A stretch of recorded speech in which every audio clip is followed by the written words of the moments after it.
Hey everybody, Jake here, and today we're taking a look at an ink. This is Diamine Misty Blue. I only have the 30 ml bottle of this, so my apologies for that. But it is a very, very nice little ink. I don't think I'll go buy an 80 milliliter bottle of it because the color isn't. I don't know. It's it fits its name, I think, too well for me. I like really bright, punchy colors. This has a kind of toned down, almost gray undertone to it. So it doesn't really match this label here. But let's go ahead and go over the bottle like we usually do. So again, this is the Diamine 30 milliliter bottle. They're beautiful, label as always. Very narrow neck on these when compared to the 80 milliliter bottle. Very, very narrow. It was large enough for me to fit my Lamy 2000 in, but just barely. So keep that in mind if you have larger pens. You might want to avoid these bottles. These are some of my least favorite ink bottles that I own. It's just, they're just difficult to fill from. Easier than some, but I feel like they could make the neck a little bit wider on these. Let's go and take a look at the ink swatch here, and we'll go over pricing and things like that. So here's the ink swatch for Diamine Misty Blue. You can see the writing, like I said, is kind of blue with maybe a gray undertone.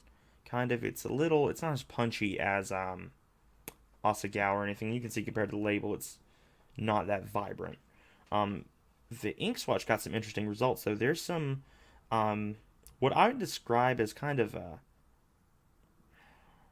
metallic black purple kind of sheen with a hint of red, almost like a deep rose gold sheen to this, which I obviously didn't get in any of the writing that I did at all. So, but there's a lot of different shading to it, and again, a little bit of sheen you might be able to get out of it, but it's mainly the shading, and there is some of that in the writing, and you'll see again in the writing sample in just a moment. But these inks are like $7, I think. Let me get an exact number for you real quick. They're not bad. This is one of the ones I got out of the multi-pack off of Mass Drop, which helped with the cost a little bit. I think it was $21 for like 5 bottles. But their Diamine inks are very well behaved. They were some of my favorites up until recently. They've been dethroned by my continued use of Iroshizuku inks. But even Iroshizuku has been beat out for me by Organic Studio. Organic Studio inks perform so well. They're extremely wet. I love it. Love it, love it, love it. So these are $7.50 for a 30 milliliter bottle. And these, you can get them in 30 or 80 milliliter. The 80s are, I believe, like $12 or so. So a lot better value. But these are a good way to kind of test out inks. But a better way than this, price-wise, would probably be to go with Goulet's ink samples that they do, unless you just really like 30 milliliter bottles. But that's completely up to you. Let's go ahead and do a quick writing sample so you can kind of see how this ink performs. Got the Rhodia dot pad here.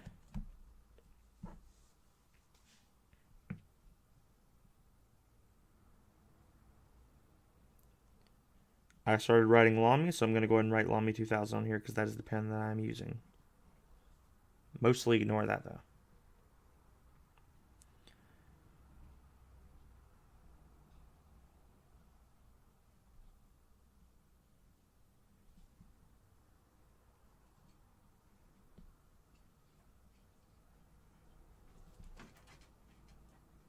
And this is Diamine Misty Blue. And I do have to say, it's one of the drier Diamine inks that I've used. It's not bad, certainly not. But it isn't quite as wet as some of my favorites from them, like Oxblood and Pumpkin and Autumn Oak. But it's still a gorgeous, fantastic ink. Let's go and do some dry tests real quick.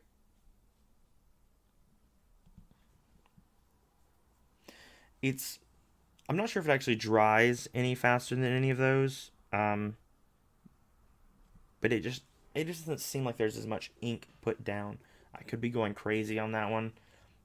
I'm not sure, but to me, it seems that way. But this is still a very nice ink. If you're looking for more of a subtle blue, or maybe something that would work really well in an office environment, might be a good way to go, honestly. Um, I don't really see this being an issue filling out forms or anything of any importance like that. I think this would be just fine. If you're using cheaper paper that you can't really control, always use a drier fountain pen. I really put down a lot of ink on that one. That was my bad. So it should be dry within probably, I'd say, 15 seconds or so on an Rhodia paper. But it's a pretty good ink. It's a very, very nice shade of blue if you're looking for something a bit more toned down. And it does apparently have some sheening in there, which I just can't get out of this pen. Maybe with a super, super wet nib, you could get something. But thanks for checking this out, guys. Don't forget to check out my other videos that are coming up this week and my past ink reviews if you're interested in any of those. Thanks for tuning in. And if you like what you've seen here, feel free to subscribe. I put these out every Wednesday. Thanks, guys. Bye.